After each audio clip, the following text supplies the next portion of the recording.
It was a night shrouded in darkness, and I found myself on a highway that seemed to stretch on forever, flanked by an ocean of trees swaying in the wind. The rain fell relentlessly, dancing on the windshield like a macabre ballet. I'd never been fond of driving at night, especially in conditions like this, but I had no choice.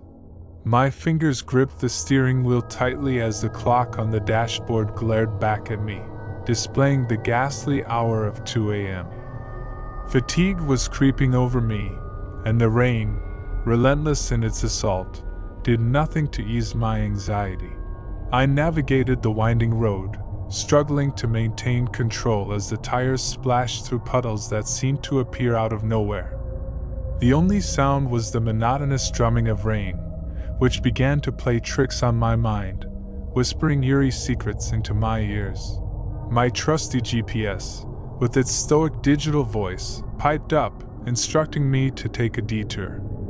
It promised a quicker route, but the idea of venturing further into the inky abyss of this forested road sent a chill down my spine. However, I obeyed, and that's when everything changed. The road twisted and turned, becoming narrower and more treacherous with every mile. The trees closed in, forming a sinister tunnel overhead.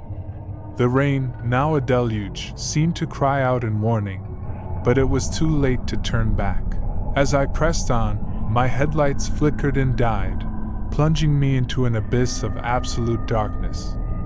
Panic clawed at my throat, and I fumbled for my phone, hoping its dim glow would guide me. Yet, my phone's battery was on the verge of death, and the signal was non-existent. Outside, the rain continued its relentless assault. I tried to pop the car's hood to investigate the headlight failure, but the latch refused to budge. The sense of isolation grew unbearable. That's when I heard it, a soft rustling in the underbrush nearby. My heart leaped into my throat as I froze, straining my ears to catch any sound. The rain's drumming seemed to grow louder, masking whatever lurked in the darkness. My imagination ran wild, conjuring horrors that the night gladly embraced. With trembling hands, I retreated into the safety of my car and locked the doors. But I couldn't escape the feeling that something, or someone, was watching me, hidden among the gnarled trees. Summoning all my courage, I turned the key in the ignition, praying for the engine to roar to life. Thankfully, it complied, and I wasted no time in reversing, leaving the sinister presence behind. My rearview mirror showed only the impenetrable void of the forest, but I couldn't shake the feeling that whatever had been out there was still lurking in the shadows. Minutes stretched like hours as I navigated the winding road, the rain showing no mercy. The forest refused to relent, its towering trees a looming menace. Just when I thought I couldn't take it anymore, a dim light emerged on the horizon, a solitary gas station. Relief washed over me as I pulled into the station's parking lot, seeking sanctuary from the relentless night. My phone, barely clinging to life, was my lifeline as I rushed inside, hoping to find help or at least a friendly face. The store was empty, its dim fluorescent lights flickering eerily overhead, casting long, unsettling shadows. A bell above the door chimed softly as I entered, but there was no sign of life. "Hello?" I called out, my voice shaking with trepidation.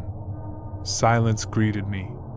I approached the counter, where a sign read, "Ring for service." My fingers hovered over the bell, reluctant to break the silence. Then I gave it a hesitant tap. A shuffling sound came from the back room, and an old man emerged. He was hunched, his face etched with deep lines, and his eyes, clouded with age, bore into me with an unsettling intensity. "Lost your way, have you?" he rasped, his voice like rusted metal. "You shouldn't be out here at night." I explained my predicament, and the old man nodded knowingly. He offered to check my car, and as he stepped outside, my unease grew. Minutes felt like hours as I waited, my imagination running wild with sinister possibilities. When the old man finally returned, his expression was grave.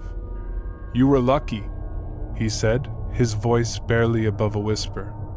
"Someone tampered with your car.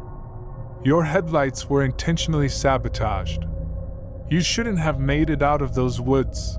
Dread washed over me as I realized the truth. I had narrowly escaped a malevolent force that had lurked in the depths of that sinister forest.